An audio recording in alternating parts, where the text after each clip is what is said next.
This is Radio Free Asia. The following program is in Burmese. မင်္ဂလာမနက်ခင်းပါခင်ဗျာဒီနေ့2019ခုနှစ်မေလ19ရက်ဗုဒ္ဓဟူးနေ့ RFA လွတ်လပ်တဲ့အာရှအသံမြန်မာပိုင်းအစီအစဉ်တွေကိုအမေရိကန်ပြည်ထောင်စုဝါရှင်တန် DC မြို့တော်ကနေစတင်အသံလွှင့်နေပါပြီခင်ဗျာ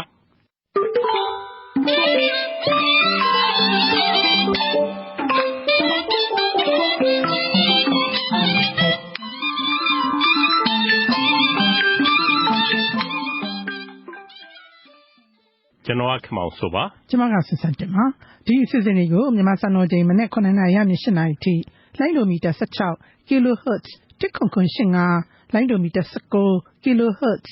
15333နဲ့လိုင်းဒိုမီတာ25 kHz 10833ကနေထုတ်လွှင့်နေပါတယ်ဟုတ်ကဲ့ဒေါ်စန်းတင်ကျွန်တော်တို့သတင်းတွေအရင်ဆုံးကြည့်ညအောင်လားခင်ဗျာဟုတ်ကဲ့ရှင်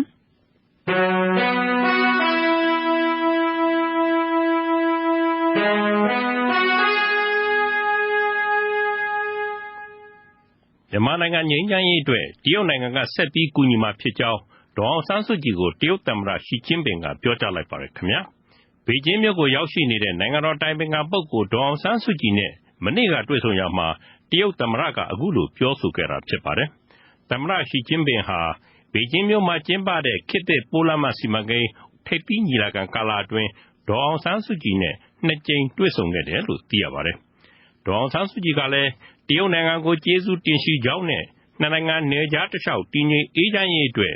တရုတ်ပြည်နဲ့ပူးပေါင်းလှုပ်ဆောင်မှာဖြစ်ကြောင်းတုံ့ပြန်ပြောကြားခဲ့တယ်လို့ဆင်ဟွာသတင်းမှာဖော်ပြထားပါတယ်ခင်ဗျာဒီတော့တွင်ဘေကျင်းမြို့မှာကျင်းပခဲ့တဲ့အဲ့ဒီညီလာခံကိုတက်ရောက်ခဲ့တဲ့ဖိလစ်ပိုင်သမ္မတဒူတာတေးကတူရကီနဲ့မွန်ဂိုလီးယားနိုင်ငံတွေကိုအာဆီယံအဖွဲ့မှာပါဝင်နိုင်ရေးအတွက်သူဆက်လက်ကြိုးပမ်းမယ်လို့မနေ့ကပြောပါတယ်ခင်ဗျာ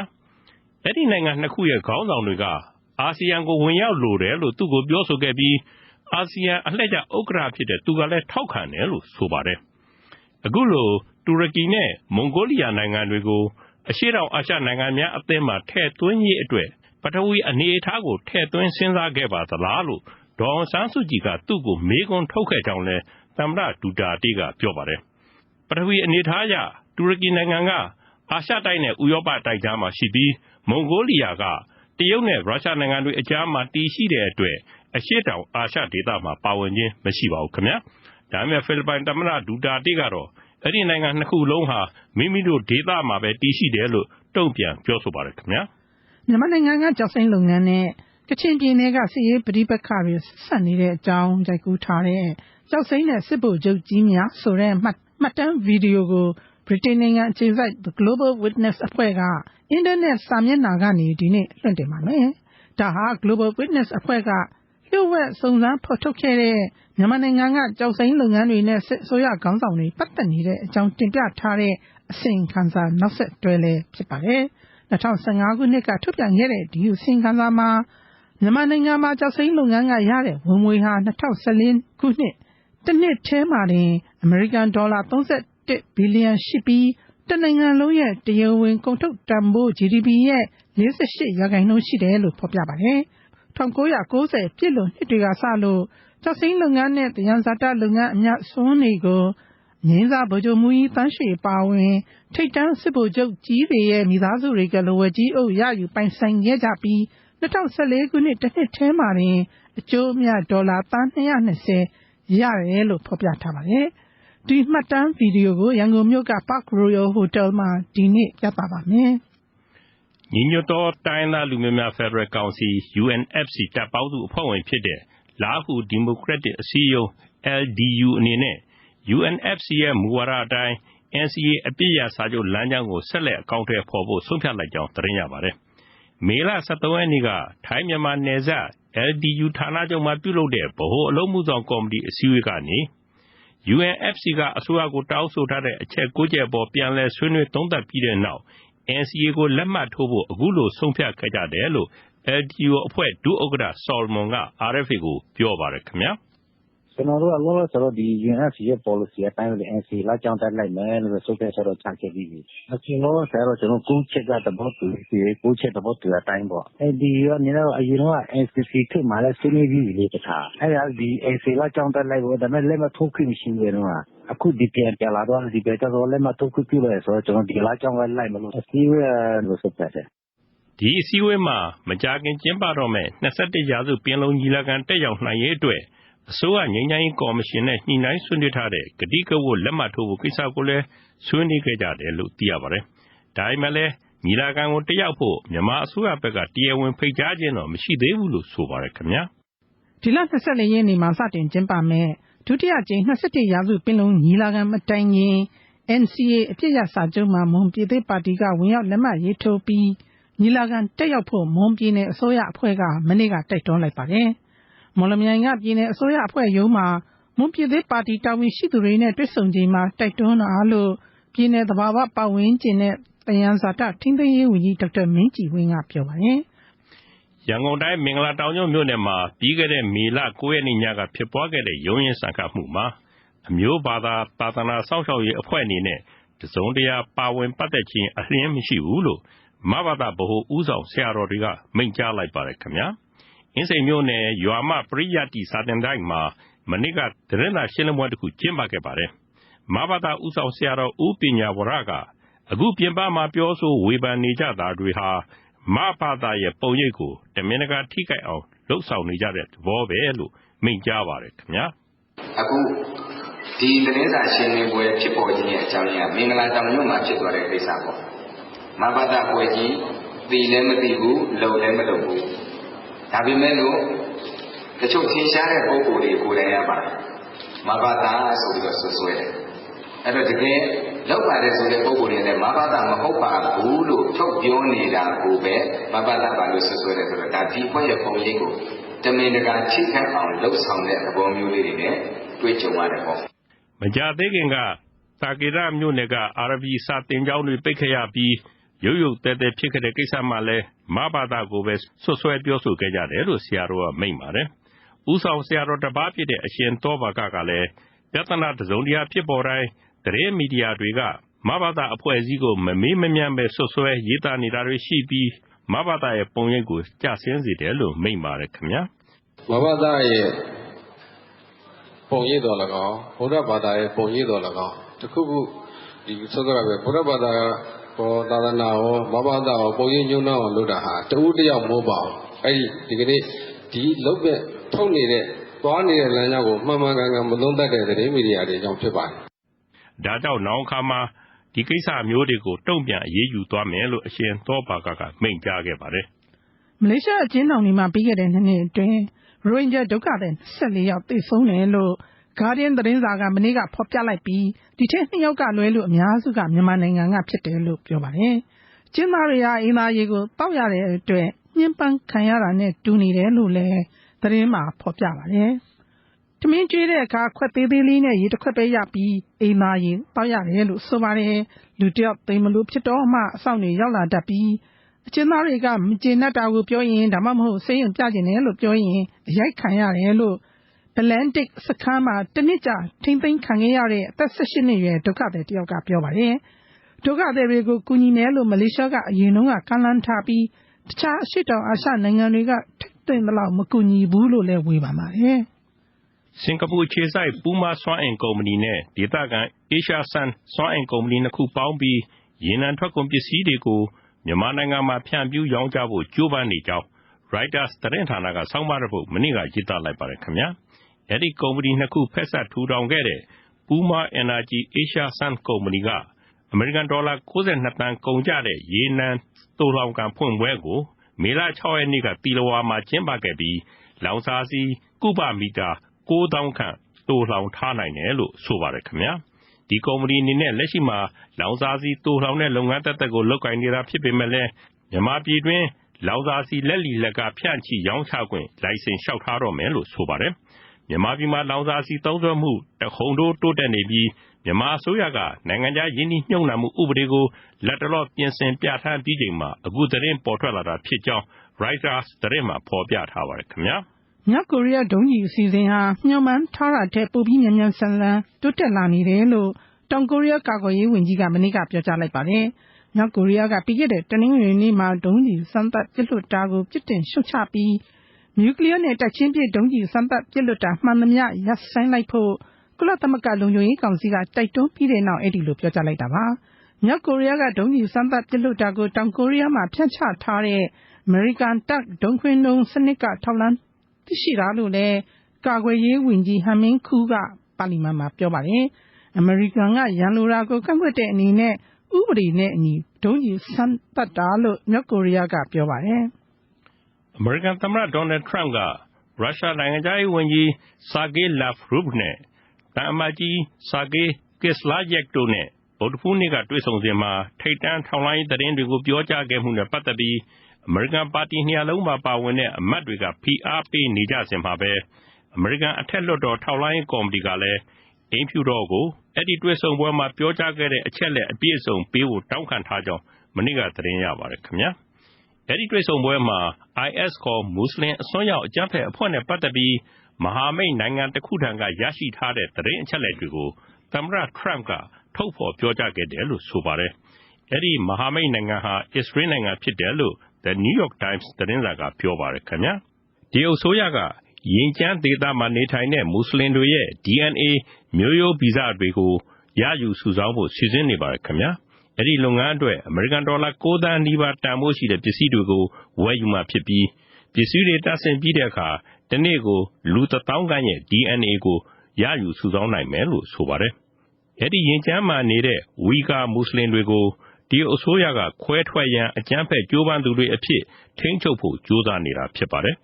ဒီတော့တွင်မှာပဲဂျာမနီတရားရုံးတစ်ခုကသူတို့နိုင်ငံမှာဒုက္ခသည်အဖြစ်ရောက်ရှိနေထိုင်တဲ့အီရတ်လူမျိုးတယောက်ကိုမဒိမ်းမှုအတွက်မနေ့ကထောင်ဒဏ်17နှစ်အပြစ်ပေးလိုက်ပါတယ်ခင်ဗျာအဲဒီအီရတ်လူမျိုးကဂျာမနီမှာတက္ကသိုလ်လာတက်နေတဲ့တရုတ်ကျောင်းသူ2ဦးကိုမနစ်ကမဒိမ်းကျင့်ခဲ့ကြောင်းဝန်ခံပါတယ်အခုလိုဒုက္ခသည်အဖြစ်လာရောက်နေထိုင်သူတွေကပြစ်မှုကျူးလွန်ခဲ့တဲ့အတွက်ဂျာမနီနိုင်ငံမှာဒုက္ခသည်လက်ခံရေးဆိုင်ရာဝေဖန်မှုတွေပိုမိုကျယ်လောင်လာနေပါတယ်ခင်ဗျာဒီတော့တွင်မှာပဲဩစတြေးလျလူဝင်မှုကြီးကြပ်ရေးဝန်ကြီးပီတာဒါထွန်ကဒုက္ခသည်တွေနဲ့ပတ်သက်ပြီးပိုမိုတင်းကျပ်တဲ့ဥပဒေစည်းကမ်းတွေထုတ်ပြန်ဖို့မနေ့ကတိုက်တွန်းပြောကြားလိုက်ပါတယ်ဩစတြေးလျနိုင်ငံကိုရောက်ရှိလာခဲ့တဲ့နိုင်ငံသားတွေဟာသူတို့မူလနိုင်ငံကိုပြန်လည်သွားရောက်ရင်အသက်အန္တရာယ်ရှိတယ်လို့အကြောင်းပြပြီးနိုင်ငံရေးခိုလှုံခွင့်လျှောက်ထားခဲ့ကြတာဖြစ်ပါတယ်ဒါပေမဲ့အဲ့ဒီလူတချို့ဟာဩစတြေးလျမှာနေထိုင်ခွင့်ရပြီးနောက်သူတို့မူလဇာတိနိုင်ငံတွေကိုပြန်လည်သွားရောက်တာတွေရှိတဲ့အတွက်ထိထိရောက်ရောက်အရေးယူပေးဖို့သူကပြောပါတယ်ဩစတြေးလျကနိုင်ငံရေးခိုလှုံခွင့်ပေးခဲ့တဲ့အီရန်လူမျိုး6ယောက်ဟာသူတို့ဇာတိအီရန်နိုင်ငံကိုအလည်အပတ်ပြန်သွားခဲ့တဲ့အတွက်ဩစတြေးလျလူဝင်မှုကြီးကြပ်ရေးဝန်ကြီးကအရေးယူနှင်ထုတ်ဖို့အမိန့်ထုတ်ခဲ့ပါတယ်ဒါပေမဲ့လည်းအယူခံဝင်ရာမှာတရားရုံးကအီရန်လူမျိုးတွေကိုဩစတြေးလျမှာဆက်လက်နေထိုင်ခွင့်ပေးခဲ့တဲ့အတွက်ဥပဒေတွေကိုပြန်လည်တင်းကျပ်ဖို့လိုပြီလို့ဝန်ကြီးကပြောကြားခဲ့တာဖြစ်ပါတယ်ခင်ဗျာဘေကျင်းကလာတဲ့သတင်းတစ်ပုဒ်ကိုဆက်ပြီးတင်ပြပါရစေတရုတ်ဆိုရကအမျိုးသားထောက်လှမ်းရေးဥပဒေကြမ်းကိုအင်္ဂါနေ့ကထုတ်ပြန်ခဲ့ရမှာပြည်တွင်းပြည်ပအဖွဲ့အစည်းတွေသူတို့တန်တရားရှိသူတွေကိုစောင့်ကြည့်ခွင့်ဝင်ရောက်စီးနင်းရှာဖွေခွင့်နဲ့လိုအပ်ပစ္စည်းသိမ်းဆည်းခွင့်တွေပါဝင်ပါတယ်အခုထုတ်ပြန်တဲ့မူကြမ်းကိုပြည်သူတွေအနေနဲ့ဇွန်လ14ရက်နေ့အထိဝေဖန်အကြံပြုခွင့်ပေးထားပါတယ်ခင်ဗျာနိုင်ငံတော်လုံခြုံရေးအတွက်ထောက်လှမ်းရေးလုပ်ငန်းတွေကိုပြည်တွင်းပြည်ပလှုပ်ဆောင်ဖို့လိုကြောင်းလဲအဲ့ဒီဥပဒေကြမ်းမှာဖော်ပြထားတယ်လို့ဆိုပါတယ်ဒီတော့တွင်မှာပဲထိုင်းဆိုရက Facebook အင်တာနက်လူမှုမီဒီယာကိုပိတ်ပင်မယ်ဆိုပြီးချိန်ချောက်ခဲ့တာကိုမနေ့ကပြန်လည်ရုပ်သိမ်းလိုက်ပါတယ်ခင်ဗျာနိုင်ငံတော်လုံခြုံရေးနဲ့တော်ဝင်မိသားစုကိုထိခိုက်စေတယ်ဆိုပြီး Facebook မှာတင်ထားတဲ့စာအပုပ်ရေ130ကိုဖြုတ်ချပယ်ဖျက်ပေးဖို့ထိုင်းဆိုရကပြီးခဲ့တဲ့ပတ်မှာတောင်းဆိုခဲ့ပါတယ်မလိုက်နာရင်ထိုင်းနိုင်ငံမှာ Facebook ကိုပိတ်မယ်လို့သတိပေးခဲ့ပါတယ်ဒါပေမဲ့ Facebook ကုမ္ပဏီကထိုင်းဆိုရအနေနဲ့တရားဝင်တရားရုံးအမိန့်ကိုပေးဖို့မယ်ဆိုရင်အရေးယူပါမယ်လို့ပြောကြားခဲ့ပြီးနောက်မိမိတို့ပူးပေါင်းဆောင်ရွက်နေပါပြီလို့ထိုင်းနိုင်ငံအတန်လွှင့်တဲ့ဆက်သွယ်ရေးအဖွဲ့အကြီးအကဲတာကွန်ကသတင်းတောက်တွေကိုမနေ့ကပြောပါတယ်ခင်ဗျာအခုအချိန်ထိ Facebook ကုမ္ပဏီကိုတရားရုံးအမိန့်စာ34ခုပေးပို့ခဲ့ပြီးပြီလို့လည်းသူကပြောပါတယ်ဒီတော့တွင်မှာပဲလာအိုတရားရုံးက Facebook ကနေအစိုးရအပေါ်ဝေဖန်ရေးသားခဲ့သူ3ဦးကိုနှစ်ရှည်ထောင်ဒဏ်တွေချမှတ်လိုက်ကြောင်း FIDH လို့အတူကောက်ခေါ်တဲ့နိုင်ငံတကာလူ့အခွင့်အရေးအဖွဲ့ချုပ်ကအင်္ဂါနေ့မှာထုတ်ပြန်ပြောကြားပါတယ်ခင်ဗျာအဲဒီလူတွေဟာထိုင်းနိုင်ငံမှာအလုပ်သွားရောက်လုပ်ကိုင်နေကြစဉ်အတွင်းအခုလိုဝေဖန်ရေးသားခဲ့တာဖြစ်ကြောင်းနဲ့ဘန်ကောက်ကလာအိုတန်ယုံရှိမှလည်းဆန္ဒပြခဲ့ကြကြောင်းအစိုးရကပြောပါတယ်သူတို့ကိုထိုင်းနိုင်ငံကလာအိုနိုင်ငံပြန်လာချိန်မှာမနှစ်ကဖမ်းဆီးခဲ့ပြီးနောက်တစ်နှစ်ကျော်အကြာမှာအမျိုးသား2ဦးကိုထောင်ဒဏ်အနှစ်20နဲ့18နှစ်ချမှတ်ခဲ့ပြီးအမျိုးသမီး1ဦးကိုတော့12နှစ်ချမှတ်ခဲ့တယ်လို့သိရပါတယ်ခင်ဗျာ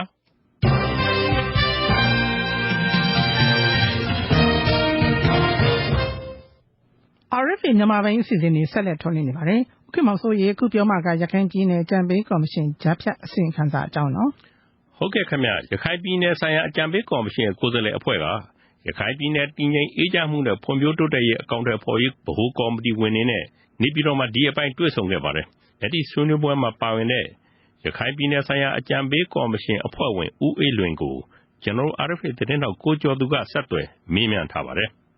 ်အငယ်ဦးဝင်းလေးခင်ဗျာရခိုင်ပြည်နယ်ဆိုင်ရာအကြံပေးကော်မရှင်အဖွဲ့တို့ပေါ့လေနေပြည်တော်ကအစိုးရအဖွဲ့ကတာဝန်ရှိသူတွေနဲ့တွေ့ဆုံခဲ့တယ်လို့သိရလို့ပါအဲ့ဒါရခိုင်ပြည်နယ်အရေးအတွက်ဘာတွေများဆွေးနွေးပြခဲ့ကြတယ်လဲသိပြသေးဗျဝန်ကြီးအဖွဲ့တွေနဲ့မနေ့မှတွေ့ပါတယ်ခင်ဗျာကျွန်တော်တို့အတိုင်းမင်္ဂဝန်ကြီးရုံးပါလေတမတော်လည်းညနေနေ့လေတနားရီခွဲလောက်မှတွေ့တမတော်တို့ခဝဲဦးစီးကိုထပ်ထပ်ကြုံရှိတဲ့နေရာမှာကျွန်တော်တို့ကြားပြအကြံပြုတဲ့အစီရင်ခံစာလေးနဲ့ပတ်သက်ပြီးတော့ဒီဝန်ကြီးအဖွဲ့ကနေပြီးတော့သူတို့ဘာတွေဆောင်ရွက်ထားလဲဆိုတာလေးတွေကိုတင်ပြတာပေါ့နော်အဲ့ဒါအဓိကအကန့်လာပါပဲ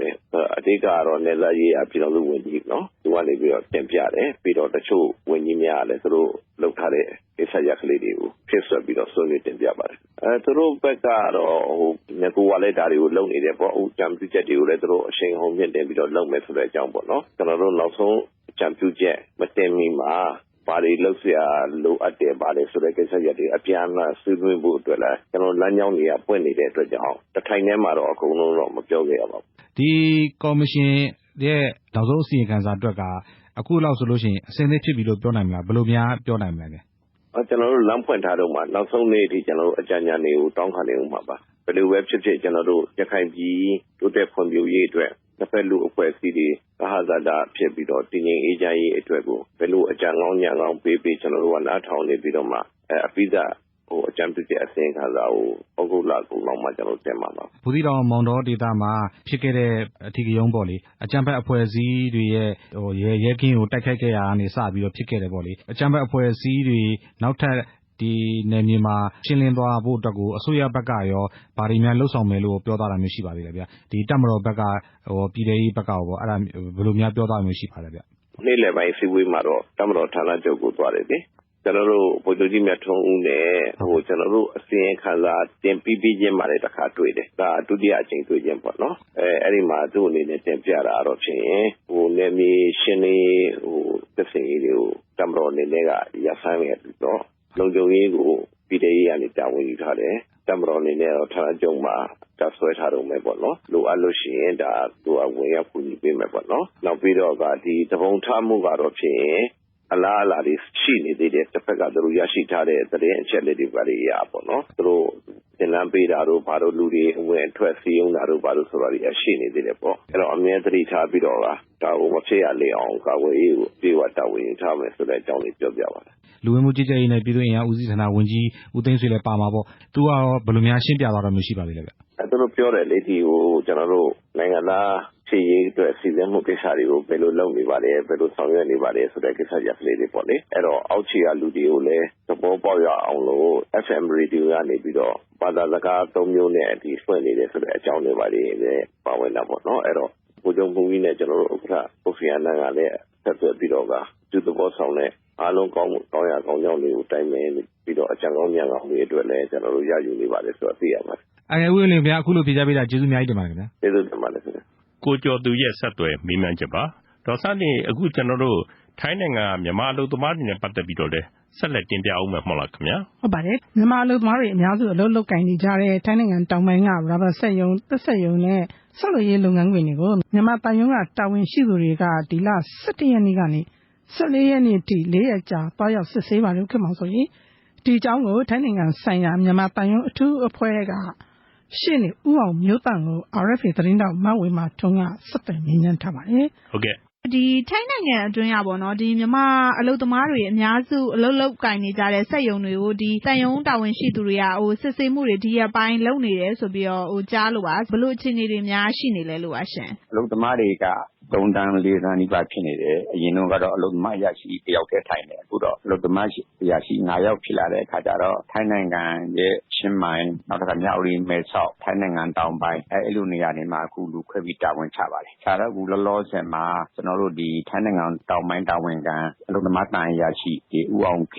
်မြင့်နဲ့ကျွန်တော်နဲ့တရုံနေမှာဝင်ကြည့်တယ်အလုပ်သမားတွေကျန်းမာရေးနဲ့ရေးထိုင်ရေးအလုပ်သမားအလုပ်ရှင်ဆက်ဆံမှုခွင့်ရေးဒါတွေနဲ့လိုက်ကြည့်ပြီးတော့ကျွန်တော်လိုက်စုံစမ်းစစ်ဆေးတာပါလာမယ့်2018ခုနှစ်ဇွန်လမှာအလုပ်သမားတွေ့တဲ့အခါမှာနှစ်နိုင်ငံသဘောတူညီရ MOU တုတ်သားတွေကိုအသုံးပြုမှဖြစ်တဲ့ကြောင့်အခုတည်းကဒါတွေကိုလည်းနားလည်မှုရှိအောင်အလုပ်ရှင်တို့အလုပ်သမားတို့ကိုပြောဆိုဆွေးနွေးကြတယ်ပါပါတယ်ဒီအလုပ်ရုံတွေကိုလိုက်စစ်ဆေးတဲ့အခါမျိုးမှာဘယ်လိုအပိုင်းတွေတွေ့ရတဲ့အနေအထားများရှိလဲဆရာကျွန်တော်တို့ကတော့အလုပ်ရှင်အလုပ်သမားနားလည်မှုတွေပိုရှိအောင်များများဒီလိုသားပြီးတော့ခွင့်စင်တွေ့ဖို့လိုတယ်ဆိုတာကိုမြင်ရပါတယ်အလုပ်ရှင်တွေကလည်းအရင်တုန်းကမတည်သေးတာအရင်တုန်းကဒီအလုပ်သမားပေါ်မှာဆက်ဆံရေးကျဲတာတွေကိုလည်းတန်းနေများနားလည်အောင်ရှင်းပြနိုင်ကြပါတယ်ထို့အတူပဲအလုပ်သမားတွေရဲ့ဒီနေရေးထိုင်ရေးတွေမှာလည်းအကျမ်းမာတန်ရှင်းတဲ့ညီညွတ်တော်နေအောင်နောက်အိတ်ခမ်းနေကအိမ်သာအစပေါ့လေဒါတွေကိုကျွန်တော်တို့စပြီးတော့စုံစမ်းစစ်ဆေးပါတယ်ဒီမျိုးစစ်ဆေးတဲ့အခါမှာလည်းသူတို့အလုပ်ရှင်တွေကိုယ်တိုင်မှာကျွန်တော်ခေါ်ပြီးတော့သွားပါတယ်အဲ့လိုမျိုးစစ်ဆေးတဲ့အခါမျိုးမှာဒီနေထိုင်နဲ့ပတ်သက်ပြီးတော့ဒါအလုပ်သမားတွေအခက်အခဲရှိနေတာမျိုးဒီလုံခြုံရေးပိုင်းနဲ့ပတ်သက်ပြီးတော့ပေါ့နော်စိုးရင်စရာအနေရရှိတဲ့စက်ရုံအနေအထားတွေဒီလိုမျိုးတွေရောတွေ့ရတာများရှိလားဆရာအနည်းစုတော့တွေ့ပါတယ်ခင်ဗျဒါပေမဲ့ကျွန်တော်လည်းအဲ့ဒါကိုပြောခဲ့ပါတယ်ဥပမာဆိုတော့အလုပ်သမားတွေဟာနောက်ပိုင်းမှာဒီ MOU တုတ်သားဟာပကံစာကုန်းဆိုတဲ့အလုပ်သမားရဲ့အာမခံထားဖို့ဆိုတာအရေးကြီးတယ်ဆိုတာရယ်နောက်အလုပ်သမားတွေကျန်းမာရေးဆောင်ရှောက်မှုဆိုတဲ့အချက်တွေဟာလည်းအဓိကကြတယ်ဆိုတာရယ်နောက်တစ်ခါအလုပ်သမားတွေဟာကျန်းမာရေးမကောင်းလို့ဆေးရုံသွားတဲ့အခါမှာထိုင်းလူမျိုးများနီးတူကုသခွင့်မရဘူးဆိုတဲ့အချက်တွေကိုလည်းကျွန်တော်တို့ရအောင်လုပ်ပေးဖို့အလုပ်ရှင်ပေါ်ညွှန်ကြားခဲ့ပါတယ်ဆရာအခုပေါ့နော်ဒီဆရာတို့အနေနဲ့ဒီစက်ရုံဘယ်နှရုံလောက်ကိုစစ်ဆေးပြီးသွားပြီလဲဒီစစ်ဆေးတဲ့အခါမျိုးမှာတောင်ပိုင်းရပေါ့နော်တာဝန်ခံအရာရှိရဲ့ဆရာရဲ့အပြင်ပေါ့တခြားရောဘယ်သူတွေများပါသေးလဲဆရာတန်ယုံအနေနဲ့ကတော့တန်ယုံသမားရရှိနေကျွန်တော်လည်းသွားပါတယ်ထို့အတူပဲတက်ဆိုင်ရာဒီမှာစက်ရုံတွေမှာပို့ထားတဲ့ agent တွေကိုလည်းလိုအပ်လို့ရှိရင်ကျွန်တော်တို့ခေါ်သွားပါတယ်ခေါ်သွားပြီးတော့သူတို့ agent ဆိုတဲ့ MOU ပို့ထားတဲ့လုပ်သားတွေနဲ့ပတ်သက်ပြီးတော့သူတို့ပို့ထားတဲ့အလုပ်သမားတွေမှာဘယ်လောက်ထိအနိကဆောက်ရှောက်မှုပေးနိုင်တယ်လဲအဲ့ဒါမျိုးအနေနဲ့လည်းကျွန်တော်တို့သူတို့တစ်ခါလေးခေါ်သွားရရှိပါတယ်ကျွန်တော်တို့စူရတ်မှာဆိုရင်တော့3ရုံလောက်ရှိခဲ့ပြီးတော့ကျွန်တော်တို့ဆွန်ခလာဟာဂျိုင်နဲ့ဒီဂျလာပတ်ဝန်းကျင်မှာတော့စက်ရုံပေါင်း10ရုံ9ရုံလောက်ကျွန်တော်တို့ဝင်ရောက်ကြည့်ရှုခဲ့ပါတယ်တချို့စက်ရုံတွေကတော့ဒီရာဘာဓာတ်ခွဲတဲ့စက်ရုံဖြစ်တယ်တချို့စက်ရုံကတော့ရာဘာဓာတ်ကိုခွဲပြီးတော့အချောတယ်လုပ်တဲ့စက်ရုံတွေတွေ့ရတယ်နောက်ပြီးတော့တချို့စက်ရုံတွေကတော့ရာဘာအရည်တွေလုပ်တဲ့စက်ရုံနောက်ရာဘာပြားလုပ်တဲ့စက်ရုံဒီလိုစက်ရုံတွေရောက်ခဲ့ပါတယ်ဆရာအခုပေါ့နော်ဆရာတို့ဒီစစ်ဆေးတွေ့ရှိချက်တွေနဲ့ပတ်သက်ပြီးတော့ဘာတွေဆက်လုပ်သွားဖို့ရှိမလဲဆရာကျွန်တော်သွားတဲ့၄ရက်ခရီးမှာအလုပ်သမားအရာရှိကိုယ်တိုင်ကနေချင်းပြီးကျွန်တော်တို့ဒီပတ်တန်းနေတွေ့ရှိချက်တွေကိုအလုပ်သမားတာဝန်အရာရှိရုံးကိုဒါရိုက်ဆက်သွယ်ပါတယ်အလုပ်သမားတာဝန်အရာရှိဒီဦးမုံခွန်ကနေတချင်းကျွန်တော်တို့မြန်မာနိုင်ငံအလုပ်သမားဝန်ကြီးဌာနကိုဆက်လက်တင်ပို့မယ်လို့ကျွန်တော်သိပါတယ်မဝေမာထွန်းကဆက်သွယ်မြင်းမြန်းခဲ့တာပါအခုဆက်လက်ပြီးကြံရှိတဲ့အစီအစဉ်တချို့ကိုတော့ဒေါ်ခင်ခင်ဤနဲ့ဒေါ်သင်းသီရီတို့ကတင်ပြပါလိမ့်မယ်ခင်ဗျာကဲမသိအခုတော့တိုင်းရင်းသားရေးနဲ့ပတ်သက်တဲ့တင်ပြချက်ကိုဆက်ရအောင်နော်ဟုတ်ကဲ့ပါရှင်ပြည်ထောင်စုငြိမ်းချမ်းရေးဆွေးနွေးမှုပူးတွဲကော်မတီ UPDJC အစည်းအဝေးကနေပြီးတော့သဘောတူလိုက်တဲ့တိုင်းနယ်ပြည်နယ်တွေမှာကိုယ်ပိုင်ဖွဲ့စည်းပုံအခြေခံဥပဒေရေးဆွဲခွင့်ပြုမယ်ဆိုတဲ့ကိစ္စဟာနိုင်ငံရေးဆွဲဆောင်မှုတစ်ခုဖြစ်တယ်လို့တိုင်းရင်းသားတွေကရှုမြင်ကြပါတယ် RFA ဝိုင်းတော်သားကိုနရိန်ကျော်ဆက်ပြီးတော့ပြောပြမှာပါရှင်21ရာစုပင်လုံညီလာခံကျင်းပနိုင်ရေးအတွက်ဒုတိယအကြော့ဆွေးနွေးပွဲတွေကိုလာမယ့်မေလ24ရက်နေ့မှာကျင်းပမှာဖြစ်ပြီးအဲဒီအတွက်ပြည်ထောင်စုငြိမ်းချမ်းရေးဆွေးနွေးမှုပူးတွဲကော်မတီ UPDJC ရဲ့အစည်းအဝေးတွေကိုပြီးခဲ့တဲ့ရက်ပိုင်းတွေကပြုလုပ်ခဲ့ပါတယ်။မေလ12ရက်နေ့ကအစည်းအဝေးပြီးမှာတော့တိုင်းနယ်ပြည်နယ်တွေမှာကိုယ်ပိုင်ဖွဲ့စည်းပုံအခြေခံဥပဒေရေးဆွဲခွင့်ပြုမယ်ဆိုတဲ့သဘောထားတစ်ခုထွက်ပေါ်လာတာတွေ့ရပါတယ်။ဒါဟာတိုင်းရင်းသားတွေတောင်းဆိုနေတဲ့ Federal ပြည်ထောင်စုစနစ်ပုံဖော်ဖို့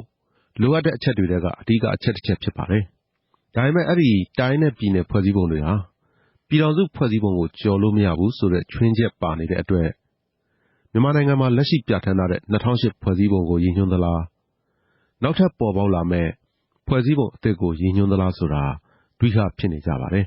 ။ဒါနဲ့ပတ်သက်လို့ရှမ်းတိုင်းရင်းသားများဒီမိုကရေစီအဖွဲ့ချုပ် SNLD ပါတီအထွေထွေအတွင်းရေးမှူးဦးစိုင်းညွန့်လွင်က ပြည်နယ်နဲ့တိုင်းဒေသတွေရဲ့ဖွဲ့စည်းပုံအခြေခံဥပဒေရေးဆွဲတဲ့အခါမှာပြည်ထောင်စုအခြေခံဥပဒေဆန့်ကျင်ခြင်းမရှိရဘူးဆိုတဲ့ condition ပါတယ်ဗျ။သူ့အတူဆွဲနေတယ်ဆိုနေရလေ။ပါတဲ့အတွက်ဒီနေ့ဒီပြည်ထောင်စုအခြေခံဥပဒေဆိုတာက2008ကိုယူရမလားဒါမှမဟုတ်အသစ်ကိုယူရမလားဆိုတော့မရှင်းလင်းသေးဘူး။အဲဒါကြောင့်ဒီဟာကဘယ်လိုပဲခွင့်ပြု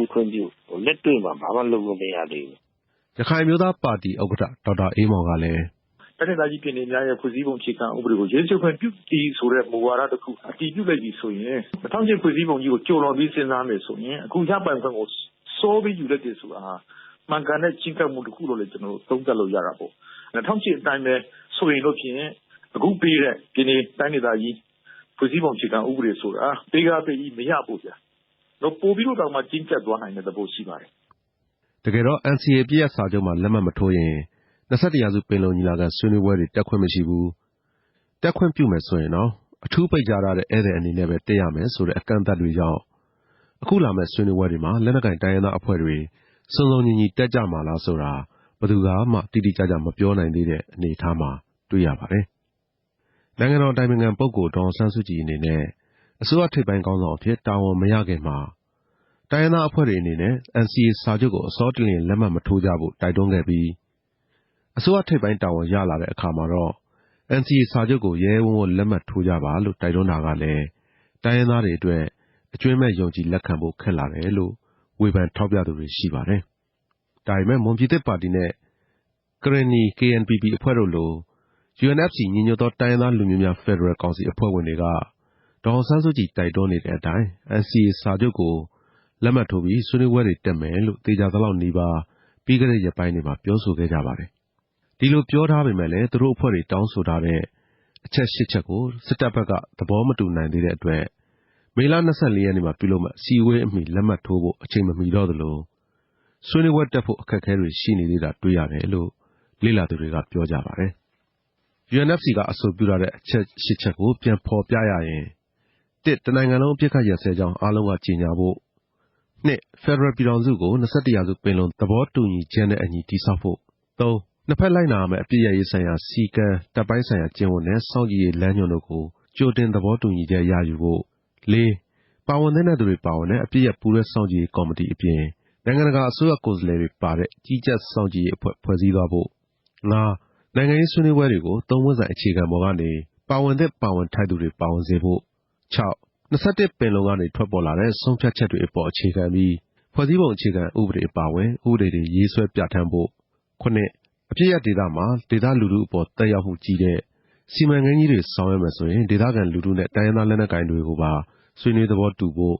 10 NCA နဲ့နောက်ဆက်တွဲသဘောတူညီချက်တွေလိုက်နာရမယ့်စည်းကမ်းချက်တွေပြည်လည်မှုမရှိရင်နိုင်ငံတကာကနှစ်ဖက်သဘောတူညီတဲ့တရားသူကြီးတွေဥပဒေပညာရှင်တွေနဲ့တရားစီရင်ရေးခုံရုံးဖွဲ့ပြီးလွတ်လပ်စွာတရားစီရင်ခွင့်ပြုဖို့ဖြစ်ပါတယ်။မေလ24ရက်နေ့မှာကျင်းပမယ့်ဆွေးနွေးပွဲမတိုင်ခင်စစ်တပ်ဘက်ကအဲ့ဒီအချက်၈ချက်ကိုသဘောမတူသေးရင်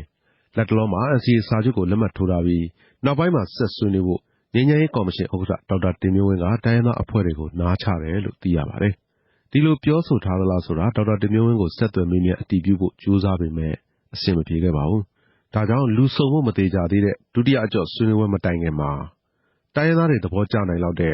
့တိုင်းနယ်ပြည်နယ်တွေကိုဖွဲ့စည်းပုံအခြေခံဥပဒေရေးခွင့်ပြုဖို့ UPDJC ကသဘောတူတယ်ဆိုတဲ့အကြောင်းထွက်ပေါ်လာတာလို့သုံးသပ်ကြပါတယ်။ဒါနဲ့ပတ်သက်လို့ ANP ပါတီခေါင်းဆောင်ဒေါက်တာအေးမောင်ကတိုင်းနဲ့ပြည်နယ်တွေကိုဖွဲ့စည်းပုံရေးခွင့်ပြုရဆိုတာကတော့ဖြင့်ဒီလာမယ့်ညီလာခံကိုနည်းနည်းလေးပိုအာရုံစူးစိတ်နိုင်အောင်အဲ့ဒီအသုံးလုံးလေးကိုစပြီးသဘောတူရလို့ထင်တယ်။ SNLD ပါတီအထွေထွေအတွင်းရေးမှူးဦးဆိုင်ညွန့်လွင်ကလည်းဒါလက်တွေ့လုံးအောင်ဖြစ်နိုင်သေးဘူး။အောက်မှာသုံးထားသူဖောင်နေကြလို့ဘာမှမချသေးပဲလေ။လေးစားတိုက်အရင်ဆောက်လိုက်တာပဲ။ဘယ်လိုပဲဖြစ်ဖြစ် NCA စာချုပ်ကိုလက်မှတ်ထိုးမယ်လို့ဆန္ဒရှိနေတဲ့တိုင်းရင်းသားအဖွဲ့တွေကသူတို့အဆိုပြုထားတဲ့အချက်၈ချက်နဲ့ပတ်သက်လို့သဘောတူညီမှုမရသေးသလို NCA စာချုပ်ကိုမစဉ်းစားတော့ဘဲနိုင်ငံရေးဆွေးနွေးပွဲတွေပြုလုပ်နိုင်မယ့်လမ်းကိုရွေးမယ်လို့ကြေညာထားတဲ့မြောက်ပိုင်းတိုင်းရင်းသားအဖွဲ့တွေရဲ့အခြေအနေကလည်းရှိနေပါတယ်။ဒါကြောင့်တိုင်းနယ်ပြည်နယ်တွေမှာကိုယ်ပိုင်ဖွဲ့စည်းပုံအခြေခံဥပဒေရေးဆွဲခွင့်ပြုမယ်ဆိုတဲ့ကိစ္စဟာ21ရာစုပင်လုံညီလာခံဒုတိယအကြော့အစည်းအဝေးကျင်းပဖို့ပြင်ဆင်နေတဲ့ဒီကာလအတွင်းနိုင်ငံရေးမြင့်ဆွယ်မှုတစ်ခုသာဖြစ်တယ်လို့တိုင်းရင်းသားခေါင်းဆောင်တွေကသံသယရှိနေကြတာတွေ့ရပါတယ်ခင်ဗျာ။ RFA ဝိုင်းတော်သားကိုနရိန်ကျော်စူးစီးတင်ပြခဲ့တာပါရှင်။ကဲမဲ့ရေအခုတော့အလုပ်သမားအရေးဖက်ဆက်ရအောင်ပါနော်။ဟုတ်ကဲ့ပါ။အစိုးရတင်လက်ထက်မှာအခြေခံအလုပ်သမားတွေအတွက်အနည်းဆုံးလုပ်ခလစာ9600အပါအဝင်တောင်းဆိုချက်6ချက်ကိုအလုပ်သမားအဖွဲ့အစည်းတချို့ကမေလ1ရက်နေ့ကတောင်းဆိုခဲ့ကြပါတယ်။ဒီအကြောင်းကိုဆက်ပြီးတင်ပြမှာပါရှင်။မြန်မာနိုင်ငံရဲ့လက်ရှိကုန်စည်နှုန်းအခြေအနေအရအလုပ်သမားတွေအနေနဲ့စာဝတ်နေရေးအခက်အခဲတွေတစ်နေ့တစ်ခြားပိုပြီးကြုံနေရတာတွေကြောင့်ပြည်သူ့ရွေးချယ်တဲ့အစိုးရတင်လက်ထက်မှာအခြေခံလုပ်သမားတွေရဲ့လုပ်ခလစာကိုအလုပ်ချိန်8နာရီအနည်းဆုံးလစာ9600သတ်မှတ်ပေးဖို့မြန်မာနိုင်ငံလုံးဆိုင်ရာအလုပ်သမားသမဂ္ဂများကွန်ရက်နဲ့ We Generation Network အဖွဲ့တို့ကပြီးခဲ့တဲ့မေလ1ရက်နေ့အလုပ်သမားနေ့မှာတောင်းဆိုခဲ့ကြပါတယ်။အခုလိုတောင်းဆိုရတဲ့နဲ့ပတ်သက်ပြီးမြန်မာနိုင်ငံလုံးဆိုင်ရာအလုပ်သမားသမဂ္ဂများကွန်ရက်ရဲ့ဥပဒေအကြံပေးတရားလွှတ်တော်ရှေ့နေဦးထေးကအလုပ်သမားတွေကစားဝတ်နေမလုံလောက်ဘူးပေါ့နော်3600ထုတ်ပြန်ပြီးတဲ့စက်ရုံလုံးတွေကတော့သူပေါင်းတောင်းဆိုကြတာဒီနေ့ထိတောင်းဆိုနေဆဲဖြစ်ပါတယ်9600ဆိုတာလည်း2014ကကျွန်တော်တို့လူသမားတွေဘက်ကတောင်းဆိုထားတဲ့နှုံတာဖြစ်ပါတယ်အဲ့ဒါအလုပ်ရှင်တွေဘက်ကလည်းမပေးနိုင်ဘူးလားဆိုတော့လက်ရှိမှာလည်းပေးနေတယ်တနေ့ကို9600အနေနဲ့ပေးတာမဟုတ်ဘဲနဲ့3600အပေါင်းကျန်တဲ့စာတိုင်းတွေပေါ့နော်ရက်မှန်ကြီးတို့လုပ်တဲ့စုစသဖြင့်ပေါ့နော်ကျန်တဲ့ခေါင်းစဉ်တွေနဲ့ပေးကြတယ်တောင်းတဲ့အခါမှာခေါင်းစဉ်တိကျအနေနဲ့အခြေခံလောက်ခလာတာနဲ့တောင်းတာတွေ့တာဟာတော့အမျိုးမြင်စရာရှိပေမဲ့ဝင်ငွေမှာတော့အတူလောက်ပဲဖြစ်ပါတယ်လက်ရှိမှာအခြေခံလုပ်သမားတဦးရဲ့အနှိမ့်ဆုံးလစာဟာ3600ဖြစ်ပါတယ်။အစိုးရကပြီးခဲ့တဲ့2015ခုနှစ်စက်တင်ဘာလကအလုပ်သမားတဦးစီရဲ့အခြေခံလစာကို3600သတ်မှတ်ပြီးနောက်ပိုင်းလုပ်ငန်းရှင်တချို့ကစက်ရုံပိတ်သိမ်းတာတွေလုပ်လာကြတဲ့အပြင်တချို့ကလည်းလုပ်သားအင်အားလျှော့ချတာတွေလုပ်ခဲ့ကြတဲ့အတွက်အခုဒီတောင်းဆိုမှုကြောင့်အလုပ်သမားတွေထပ်ပြီးတော့ထိခိုက်နစ်နာမှာကိုစိုးရိမ်ပူပန်မှုတွေလည်းရှိလာနေပါတယ်။အလုပ်သမားရေးဆောင်ရွက်ပေးနေတဲ့88မျိုးဆက်ကျောင်းသားများအဖွဲ့ကမမဦးကအလုပ်သမားတစုတွေကနေပြီးတော့9600တောင်းနေတဲ့ပုံစံမျိုးကမှားနေတယ်လို့ကျွန်မပြောချင်တယ်3600တောင်းမှတချို့စက်ရုံတွေကပေးတယ်ပေးပြီးတော့တခြားပေးထားတဲ့ရှားပါစရိတ်တို့ခရီးစရိတ်တို့ဆိုတာမျိုးတွေပြန်ပြီးတော့ဖြုတ်တယ်နောက်ပြီးတော့ဒီ3600ပေါ်မှာမူတည်ပြီးတော့အချိန်ပိုကြေးကိုတွက်ပေးရမှာဖြစ်တဲ့အတွက်ကြောင့်မလို့အချိန်ပိုမခိုင်းတော့တဲ့ပြဿနာတွေရှိလာတယ်အဲ့ဒီအခါကျတော့လူသမားတွေကဘာအခက်အခဲဖြစ်လာတယ်လဲဆိုတော့3600တော့ရတယ်အချိန်ပိုကြီးနဲ့ပေါင်းပြီးတော့မရဘူး။နောက်အချိန်ပိုကိုနာရီလျှော့ခိုင်းတယ်။ဆိုတာမျိုးတွေပြဿနာတွေတက်လာတယ်။ဒီလိုစိုးရိမ်ပူပန်မှုတွေနဲ့ပတ်သက်ပြီးအလုပ်သမားတွေရဲ့ရှေ့နေဦးထေးကအခုလိုပြောပါတယ်။အလုပ်သမားဘက်ကကြည့်ရင်တော့9600သတ်မှတ်တဲ့အတွက် OD ဆင်းရတာနည်းနည်းသက်သာလာမယ်ပေါ့နော်။ခုကတော့မစားတော့တဲ့အတွက် OD မဆင်းရင်လည်းဆင်းရင်လည်းဆင်းတယ် OD ဝင်နေပြီနေတာပေါ့နော်။ပြီနေတဲ့အတွက်ကျွန်တော်တိုင်းမှာဘယ်လောက်ကြီးဖြစ်သွားလဲဆိုတော့OD ဆိုတာအလုပ်သမားရဲ့အခွင့်အရေးတောင်အလုပ်သမားတွေကမြင်တယ်။ကျန်တဲ့လူမှုရေးကျန်းမာရေးပညာရေးကိစ္စတွေဆောက်ချိန်မရှိဘူးပေါ့နော်။သို့တော်လက်ရှိမှာတော့ကျွန်တော်တိုင်းပြည်ဆင်းရဲမွဲတင်နေတဲ့အတွက်တာဝန်နေလုံလောက်မှုတွေက OD ကမဆင်းမဖြစ်တဲ့အနေအထားဆင်းရဲတဲ့အနေအထားကိုရောက်နေတယ်။ကျွန်တော်တို့ကတော့အလုပ်သမားရေးလုပ်တဲ့အတွက်7နာရီနဲ့လုံလောက်တဲ့ငွေကြေးရအောင်တောင်းဆိုတယ်။ကျန်တဲ့ဟာကိုလူမှုရေးအတွက်မိသားစုတွေအချိန်ပေးနိုင်အောင်ပညာရေးတွေအချိန်ပေးနိုင်အောင်ကျွန်တော်တို့ကပြင်ဆင်ကြတာပေါ့နော်။မြန်မာနိုင်ငံစက်မှုလက်မှုနဲ့ဝန်ဆောင်မှုလုပ်ငန်းပေါင်းစုံအလုပ်သမားသမဂ္ဂများအဖွဲ့ချုပ်ရဲ့ဒုတိယဥက္ကဋ္ဌဦးနော်အောင်ကတော့လက်ရှိအခြေအနေအရမြန်မာနိုင်ငံမှာကုန်စည်နှုန်းမြင့်တက်တာတွေလူနေမှုစရိတ်မြင့်တက်တာတွေကြောင့်အခြေခံအလုပ်သမားတွေရဲ့လုပ်ခလစာတိုးဖို့လိုအပ်တာမှန်ပေမဲ့ဒီလုပ်ခလစာတိုးတာတွေကြောင့်ကုန်စည်နှုန်းထပ်ပြီးမတက်အောင်ထိန်းသိမ်းဖို့လိုအပ်နေတယ်လို့မြင်ပါတယ်3600ဆိုတဲ့အနှိမ့်ဆုံးလုပ်ခလစာတော့အလုပ်သမားတွေအတွက်မလုံလောက်တော့ဘူးဆိုတာတော့ကျွန်တော်တို့ညင်းလို့မရတော့ပါဘူးကိန်းဂဏန်းတစ်ခုခုတော့ပြင်ဆင်ပေးဖို့လိုပြီအခုတောင်းဆိုထားတဲ့9600တော့စစ်တမ်းကိုကျွန်တော်အရင်ကောက်ပေးခြင်းတယ်နော်အလုပ်သမားတွေတကယ်ဘယ်လောက်လိုအပ်နေတယ်လဲဆိုတာစစ်တမ်းကိုအရင်ကောက်ပေးခြင်းတယ်အဲ့ဒီစစ်တမ်းထွက်လာလို့ရှိရင်9600တဲ့လည်းများရင်များသွားမယ်အထူးသဖြင့်ကျွန်တော်ကကုန်စည်နှုန်းနဲ့ကျွန်တော်တို့လောက်ခလာစားနဲ့ပြေးတဲ့လိုက်တန်းကစားတဲ့ကိစ္စကိုမလိုလားတော့ဘူးဗျာဒီ9600သတ်မှတ်မယ်ဆိုရင်တော့မှကုန်စည်နှုန်းအဆမတန်ထပ်ပြီးတော့လိုက်လာတဲ့ကိစ္စကိုထိမ့်သိမ်းပေးဖို့တော့လိုမယ်ကျွန်တော်မြင်တာပေါ့ဟုတ်ကဲ့ဒါကတော့အစိုးရတင်လက်ထက်အခြေခံအလုပ်သမားတွေရဲ့အနှိမ့်ဆုံးလုပ်ခလစာကို9600သတ်မှတ်ပေးဖို့တောင်းဆိုမှုတွေနဲ့ပတ်သက်ပြီးကြားခဲ့ရတာပါအဲ့ဒီမေလ1ရက်နေ့ကတောင်းဆိုချက်ထဲမှာအနှိမ့်ဆုံးလစာ9600သတ်မှတ်ပေးရန်ခုံသမာဓိကောင်စီမှဆုံးဖြတ်ချက်ကိုလိုက်နာရန်ပြည်ထောင်ကိုထောင်ဒဏ်ထည့်သွင်းပေးရန်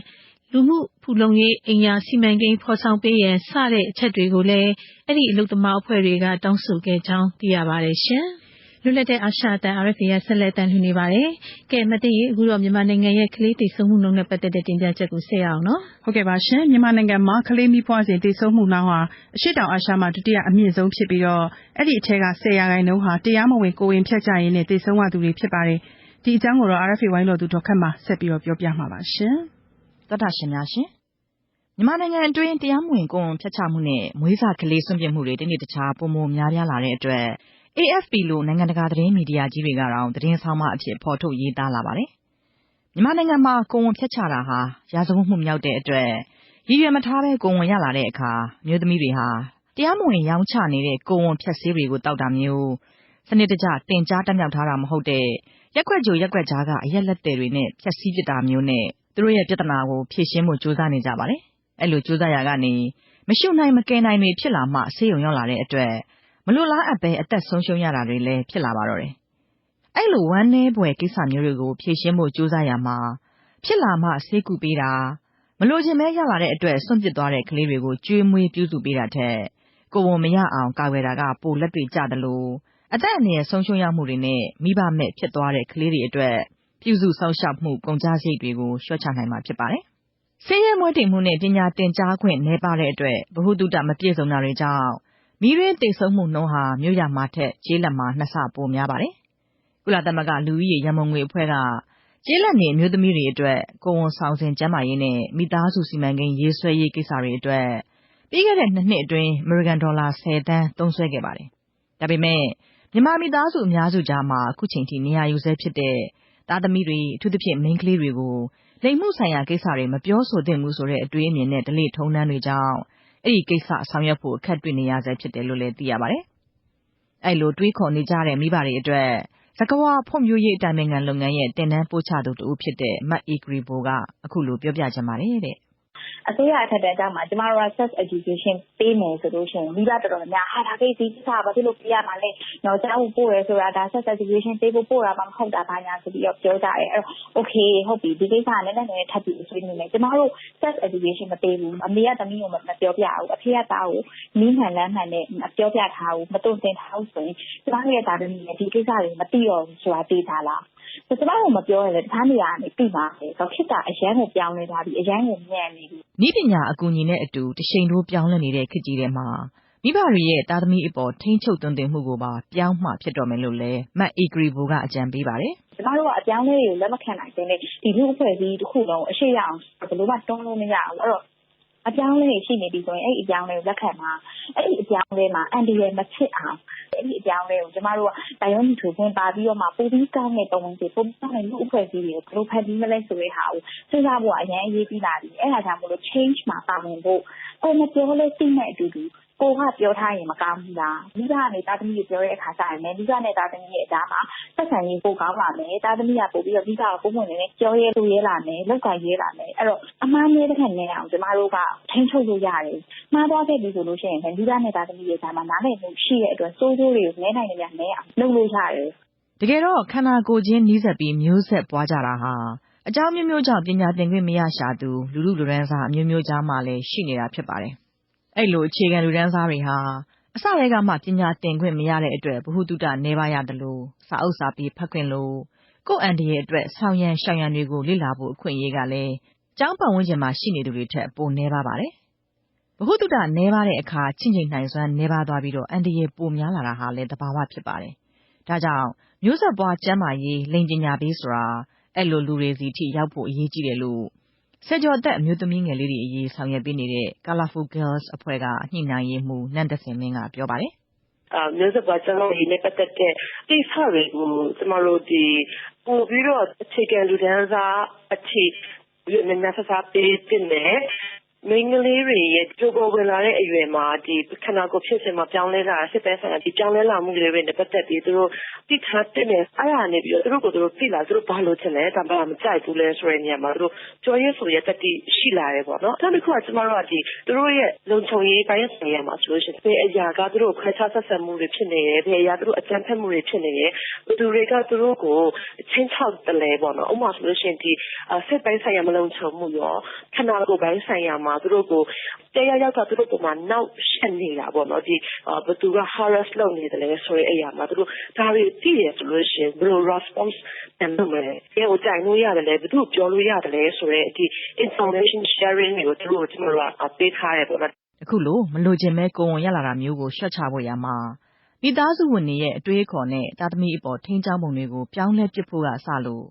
အစိုးရပိုင်းကလည်းတိကျပြီးလူထုအကျိုးရှိမဲ့ဥပဒေတွေချမှတ်ဖို့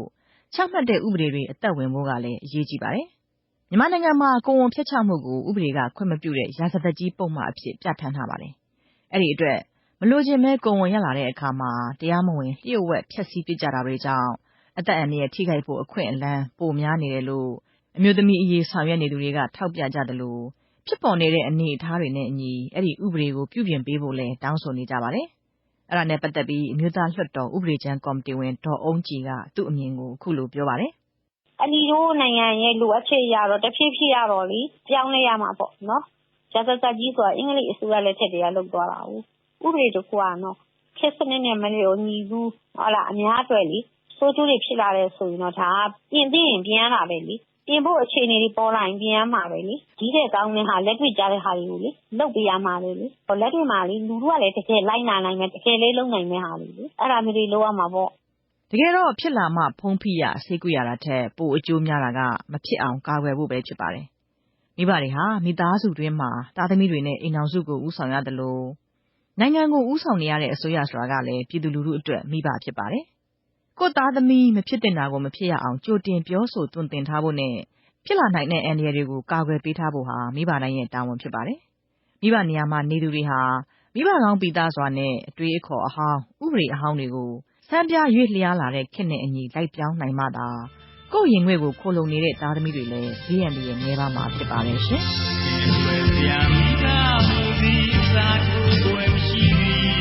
RFA ဝိုင်းတော်သူဒေါက်ခတ်မှာစူးစီးတင်ပြခဲ့တာပါရှင်။ကဲမဲ့ရေကျမတို့အခုထုတ်လွှင့်မှာကလူမှုစီးပွားကြေးမုံမြေဆိုတဲ့အပတ်စဉ်အစီအစဉ်နော်။ဟုတ်ပါတယ်။ဦးမျိုးလွင်တင်ပြနေတဲ့အစီအစဉ်ဖြစ်ပါတယ်။ဒီတစ်ပတ်မှာတော့ရဲတပ်ဖွဲ့စွမ်းရည်မြင့်မားအောင်ဘယ်လိုဘာတွေဆောင်ရွက်တင်တယ်လဲဆိုတာနဲ့ပတ်သက်ပြီးတော့ဆွေးနွေးထားပါတယ်။ဦးတင်အောင်ခိုင်ကဖတ်ကြားတင်ပြထားပါတယ်ရှင်။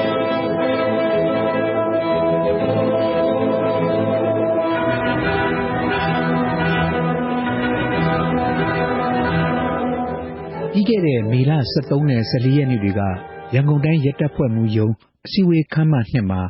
ရဲတပ်ဖွဲ့ဝင်တွေရဲ့ရဲလုပ်ငန်းပိုင်းဆိုင်ရာစွမ်းရည်မြင့်တင်ရေးအလုပ်ရုံဆွေးနွေးပွဲတစ်ခုကျင်းပခဲ့ပါတယ်။အဲ့ဒီဆွေးနွေးပွဲကိုရန်ကုန်တိုင်းကခရိုင်မှူး2ယောက်မြို့နယ်မှူး18ယောက်မြို့မစခန်းမှူးနဲ့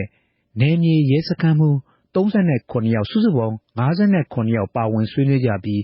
လာမယ့်အပတ်မှာလည်းကြံနေသေးတဲ့ခရိုင်တွေနဲ့မြို့နယ်တွေကို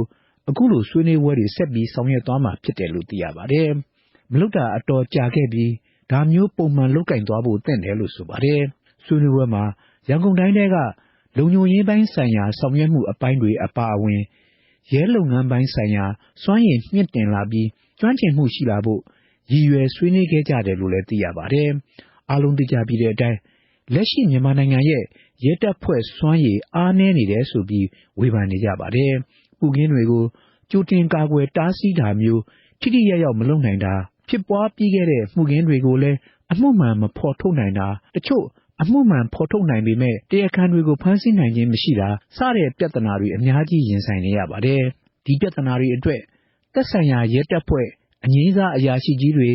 ဥပဒေပိုင်းဆိုင်ရာကျွမ်းကျင်သူတွေကရဲတပ်ဖွဲ့ဝင်တွေရဲ့ပညာရည်နှိမ်ပါးတာလောက်ခလစာနည်းပါးပြီးအဂတိလိုက်စားမှုများပြားနေတာရဲတပ်ဖွဲ့ဝင်အရေးအတွက်မလုံလောက်တာအသုံးပြုရမယ့်ဘတ်ဂျက်ငွေမလုံလောက်တာပြည်ထရေးဝန်ကြီးဌာနတနည်းအားဖြင့်အဲ့ဒီဌာနကိုကင်တွယ်တဲ့တပ်မတော်အရာရှိကြီးတွေရဲ့တပ်မတော်ကလုပ်ရမယ့်အလုပ်နဲ့ရဲတပ်ဖွဲ့ကလုပ်ရမယ့်အလုပ်ကွဲပြားခြားနားတယ်ဆိုတာအပြည့်အဝနားမလည်သေးတာစတဲ့အချက်တွေကိုထောက်ပြကြပါတယ်။ရဲတပ်ဖွဲ့စွမ်းရည်ထိုက်သင့်သလောက်မြင့်မားပြီးတရားဥပဒေစိုးမိုးရေးကိုအထိုက်အလျောက်အကောင့်ထဲပေါ်နိုင်တဲ့ရဲတပ်ဖွဲ့ဖြစ်အောင်ဘာတွေလိုအပ်မလဲဘယ်လိုနည်းနာတွေများရှိနိုင်မလဲဆိုတာအခုတစ်ပတ်ဆွေးနွေးတင်ပြသွားပါမယ်။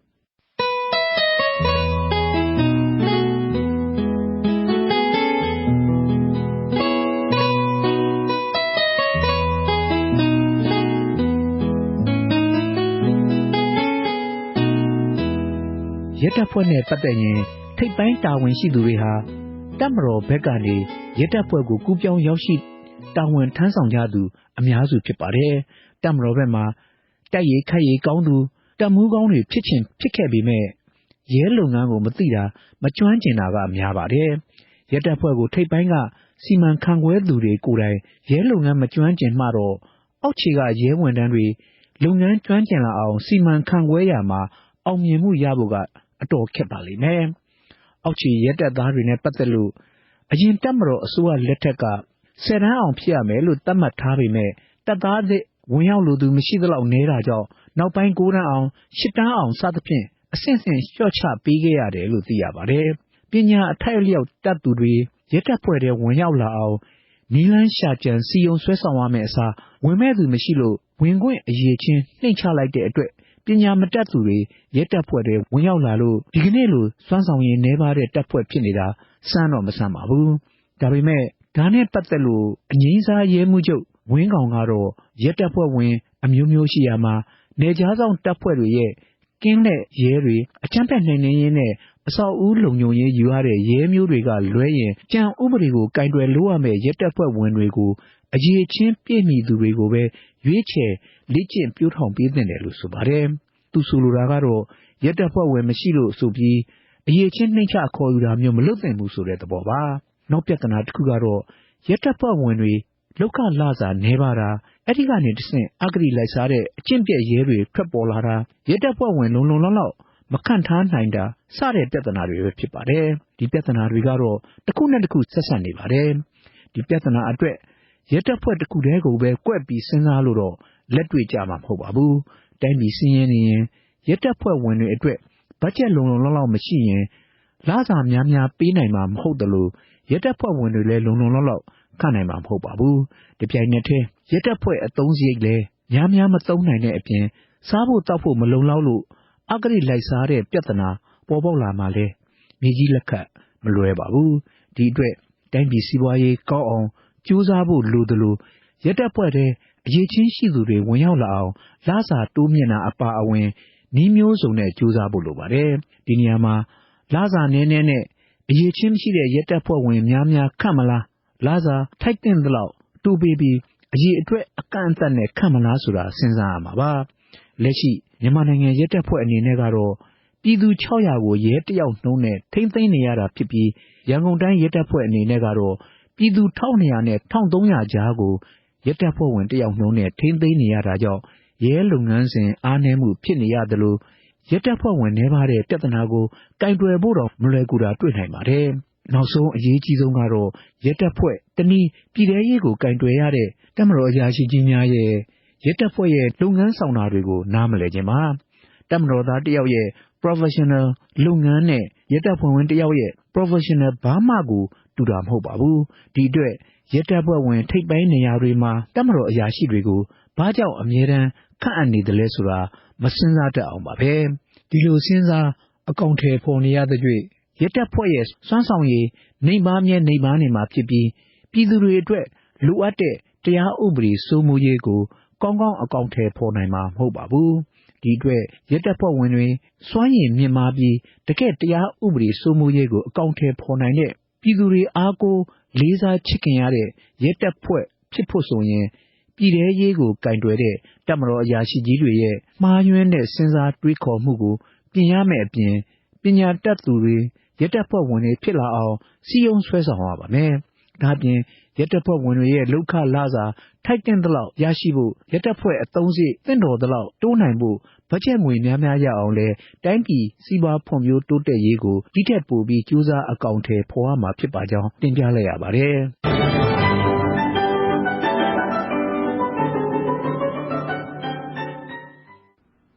RFA မြန်မာပိုင်းအစီအစဉ်လေးဆက်လက်ထုတ်လွှင့်နေပါတယ်။ခုတော့ကရင်တိုင်းသားဘာသာအစီအစဉ်ကိုဆက်လက်နားဆင်ရပါမယ်။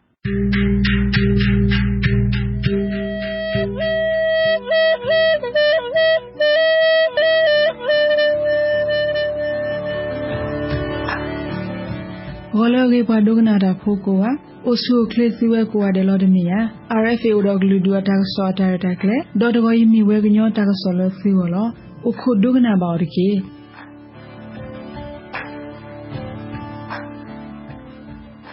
ဘွာဒုကနာတာဖိုးစီ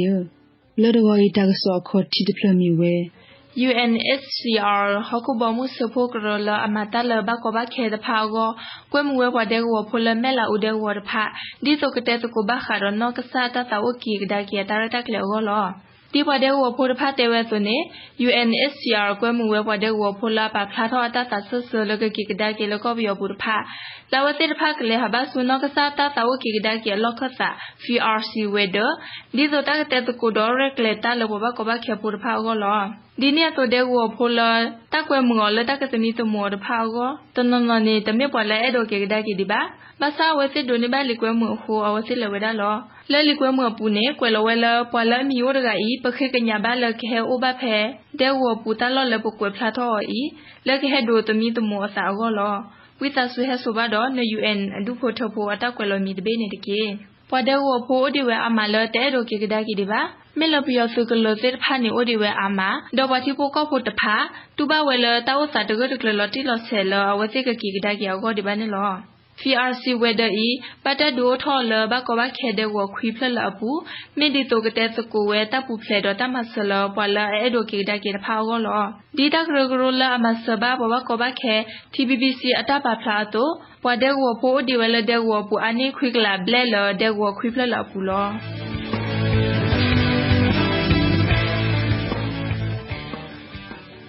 ဒေါ်ဒါကစောခိဖလဖလခေါနေမီဝဲကညာဒေါဂလစ်စပုဂရအိုထဝဲတာတော်နော်စီတမလို့တဆိုင်ဒဖလဖဲလာမေစီတော်တော်နီလက်ကော့ဒရကော့ဆာအဖဖာဒိုဂရုနတ်စမတော်နီလောကောခနဒါဒဂရဂရလာမေ Global Neighbors Himasawé ကညာဒေါဂလစ်စပုဂရဆုခလေမဆဝဲကလာကတေတော်ရတဆိုင်လသုဘတာဆာတဖာလာတဆလတောက်ဆုခလေတကပါကမလိုနာပအထောတာတော့ကဲရစစ်ကိုတပ်ပြီးတပ်ဖို့လာလောကဖဲနေတိတဖာကောလောတောက်ထတဆိုင်ရမှုဘလို့ KNU ပပမှုပါတာကော့ပြောပပမှုပါတာဤခေါတိတဂရဂရဒနော Global Neighbors အပွားနဲ့တာတော့ပပမှုပါတာတနော်တော့ Community ကိုကော့ပွဲထောက်တကောပဲပနော်ဤကိုလာတကထိုခခလောဒီ KNU စုခလေမဆာဝကကိုဘဒုဆောအဂလုဆွေဦးစီဝတော့ကော့ပြောဘဒုတော့ KNU ဘဒုအပတ်ဆာအဝတ်သေးအော်တော့ဖက်တပ်တူတခါတဆလဆုမှုကလတော့အဝတ်သေးကလောဝဒီတော့တဆိုင်ဒီဖလိုက်ပတာပေါ်ထောအယူဝခင်းနီတော့မေဝတဆိုင်ရဲ့ဆိုကတဖလအဝတ်သေးအော်ထောပါဝဲလာတနေ့ရပူလောလောက်ကောဖိုလောဘဖဲနေတဖာထိဝဲလာတောက်ထောတဆိုင်ရဲ့သောရဟိုကကဲထောတဘလူတဖိုလာအဝတ်သေးအကောတို့မှာတော့တလပုလစလာအဝတ်သေးအကောကလောရှာနေဒီနိလာပုကွေတဖာလောလာကညောကော့ဆက်ဘူးခဲယူတပ်ပဟောကောအပူတဆိုင်ရဲ့ဝဲဖလခုစီဘတော့ကတိပါမာတဖို့တဖာတိတော့ကမှာလောအထောတတော့မာဂီထောအကိဆောကောတတ်တေထောဝဲတော်တော်တမလို့တဆာဟီလော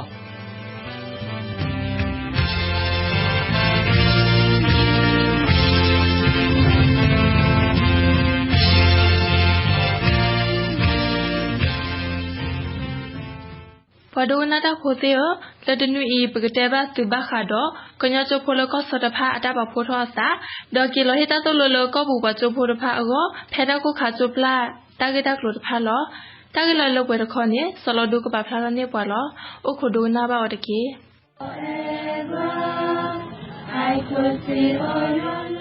ဖဲလိုက်ပရီတော်နေဟဲစန်ဂျီကညချိုဘူပပလဆေဂရု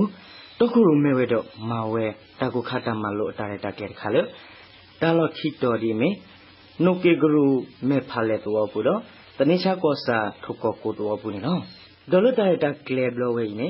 WOD မေတနိဘလချိုပလာတာကိုခါကတော့ဒီတော့ကထုဖိုဝဖိုဝဒါချိုဝတာဆာဖာဒေါ်ဒီတော့ကမရှလဝဲတမှုတာဘောလေချိုဖိုတော့တာဆာဖာတာဒေါ်ကဲတော့တာရွေးလို့မလို့လို့အတာလေအကတဲ့ကတဲ့တကပါကမန်နီတာခခါလေချိုပလာတော့ဘူးနော်ဒေါ်လေလက်ခေ SNG ခေဆာကလည်းမေစောပေဂီမူတဲဝဲဒီနော်ဟိုဒါလက်တကိုခါဒီဟာပြေးခါပြရတယ်နော်လောလောစာချီတာကစနေအဝဲစီဖာနေတော့ချီနေမှာလို့ပါဝဲတာအဝဲပကညတာစီတဆလတီပါမခိဒီညာဝဲစီဖာနေအိုဖဲဟောနေဘလူအလပကောဘယောဒိုပါအခုတည်းနေဝဲစီဖာကိုရတာတဲ့ကဒီဒီကညချိုးဖို့တယ်ပါခိုလိုတာတော့ဘဲလောတော့ဖဲဟောတာဆိုလို့လာနေဝဲတာကလာဝမေဝဲ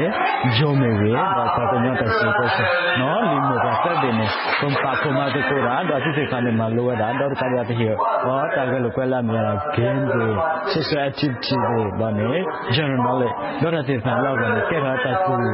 ခုစားခဲ့ဒေါ်လာကိစ္စကနေကဲခါကမယ်ပေါ်တော့ကလက်ချူကတဲ့မြေလက်တဖီလမတော့ကိုကိုတင်မလားတာစီညာနာဖအကလေးဒေါ်လာရှေ့ရှေ့တော့ပါစီကောဘာတိဖန်နဲ့ပေါ်တော့နဲ့ချီတော့ဒီတိဖန်နဲ့အိုရရတော့တာစီညာနာဖဒေါ်လာအဝတ်တိဖန်လောက်ကဒီတော့တာမူလီမပါလာမနေခါတော့ဘဝတိဖန်စီတော့လည်းမနော်တယ်လို့ပြောနေရတာတာခါလာကဲဘင်းနဲ့ဘာလို့ဘောတော့လာဝတ်တိဖန်နဲ့ကဲတာပုံကနေနေရဆိုတော့မြေဝတာပမာဆောဘာကလေးဒေါ်လာမြေဝတာတာခါလာအမူလီမပါဖလာတော့မီလောတမလိုလေဘတာမအော်ဒေါ်လာရဲ့တော်လေတာလခိတော်ရင်ဘတာဟီလောတာဆိုလိုဖာဒီမေဝီခတိကလဝကလိုဝီခတိလီယိုဝီခတိကညောတဆူတေဆိုတခေတဝဒတာဒေတိဖာနေလောဒေါ်တရာတရာမူလအဟိတာဆိုလိုဖာဒီမေခေစန်ကြီးတော့သူမခီကျိုးဖို့ကျိုးတရာမူတိဖာနေလောတကေဘုကေဖို့တော့တာဂီဆူအဝဲဒီလေနေကျိုးတရာမူတော့ကျိုးဖို့တိဖာတေဝဲနေလောawate ne apo sa o malo da li yo ti khane tan no ne awate malo ni li ko li kho che ko kai pa ne tam da ba kha la ta te go ne awate ni a di ba mo awate tu chu ta gi malo da wa ke wa to lo ti ba mi ni lo wa no chi ba no ne awate ne apa khu ba la ni malo ba li yo te le ko awate bo de awate te ko wa bu ro te yo bu ro ni ha le kle te ate ko ra baถ้าทำมาเลยใครนี่เป็นนี่พวกว่าลีโยมได้ผ่าบ้านจิตใจเนี่ยน่าที่เราเรามั้งแล้วก็เราทำได้น่าเพื่อเอาเพลย์เพลย์เราไปชิมได้สวยว่าตีรุ่นย่ำอะไรตีรุ่นมอยชั่วโมงเป็นมาบัวอะไรกันตีนี่ว่าเราแล้วถ้าไม่ยากเลยทอบัวอะไรเงี้ยทอบัวอะไรวะเดี๋ยวถ้าไม่ยากเลยทอบัวเขาด้วยไงจะทอว่ามาจับเปลือกได้สุดทอมได้สาดัวสุดจนเราก็จะนอนเสียสู้หรือเปล่าแล้วเนี่ยเลยไม่ยากข้อตันน้องว่าBola, ni ko awak jadi kan lah. Kami pasti di pala. Si kuci ni tak, dah kita ni pasti di pala. Si yang bakar dah. Ciko, aku dah bisa usaha, dah kali mana dah. Punya, tapi tu dia kuci kan ni. Mana si awak jadi jenis knowledge ni. Tapi ini ni ada di dalam. Sekarang nala, me lupa cini lupa,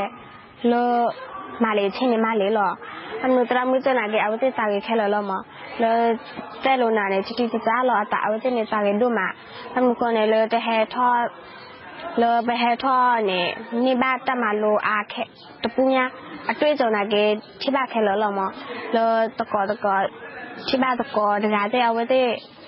chu ya wa khe lo lo mo le he tho ba te na ge awate he tho ta ma lo kha ne a ge lo me tu he tho ba ne tu ke lo lo a chu shi lo ma na ko ata a chu shi yaတာမလို့တာရတာကေဘာသာစာရောလေလာဧပြီလူတော့ဖဲလာမီခီတော့အနည်းနဲ့တာမလို့ခီတော့လေလေအမေထုတ်ကောကိုတော့မဲဖားလေဘောခီတော့ရင်မဝတ်တာဝဲလို့မလို့တာပလက်အကလူကလူတေဖာဖဲထုတ်ကောကိုတော့ဘူးတော့သောဝခေါ်အနည်းနဲ့ဘာတာပလကြီးဝဲတာရတာကလေအမှုဝဲနေနော် KSNG သူလောကဘူရူပါတာရတာကလေဘာတာမောအစုပ်တေဘလတော့နီလကဟဲစက်မဒီဝဲအင်းနေပညာပါလားတော့ဘွေဘာဒုနာတာဖိုးစီဘာထရောဘာညောတာဆိုဤဘလာဟီမူဒါခေါမီဝဲယာဆာမူဘာကွေတာဆိုခေါမီဝဲယာစောဒူဖလော့ဆိုဒေါ်ဘိုချူလောဒီညာဆိုတာဆိုလပဖာစီရဖိုင်အလောမျိုးလဘကဘာဘောရီထောဒေါ်စီမဲဒိုရှရောစီတာဆိုနေဝီတာဆူဆက်ကလိုဘာတော့ RFA ကညောကလိုတာတာကလေဖဲလော်တဆိုနော်ဝီဝါခေါ်ဝတခီယခွီဆဲလူခိကေဘူတူလိုစီတာဟေကူဖာတော့ကွဲမှုစီလဒီကဆက်ကလိုဘာထောဘူးလား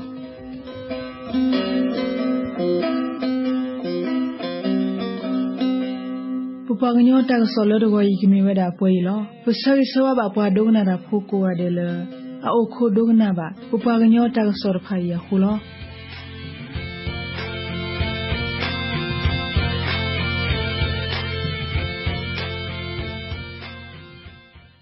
ကရင်တိုင်းသားဘာသာကဏ္ဍနဲ့ပဲဒီမနေ့အစီအစဉ်လေးရန်နာလိုက်ပြစေ။သောတာရှင်အားလုံးရွှင်လန်းချမ်းမြေ့ကြပါစေခင်ဗျာ။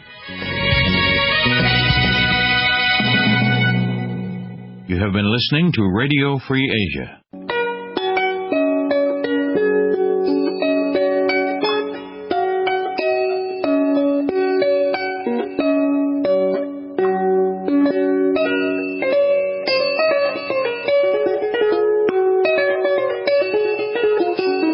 This is